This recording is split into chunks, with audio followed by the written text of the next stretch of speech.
In this video, I will show you how you can connect your AirPods to your Samsung Galaxy S26, S26 Plus, or the S26 Ultra. But before we start, just make sure that your AirPods are fully charged. If they are low on charge, just plug your AirPods into charge for 20 to 30 minutes. Now after you've done that, then on your Samsung phone, just go to Settings, and under Settings, just tap on Connections.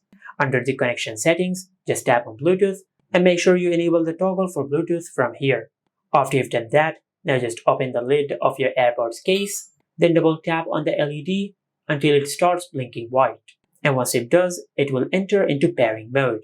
Now if you have those AirPods which have a button at the back, now to enter into pairing mode on those AirPods, just press and hold on the button at the back of the AirPods case until the LED starts blinking white.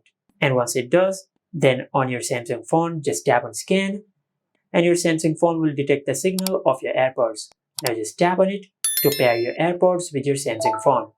Now just select Pair, and as you can see, we have successfully paired our AirPods with our Samsung phone. And this is it. Make sure to like, comment, and subscribe. Thank you for watching.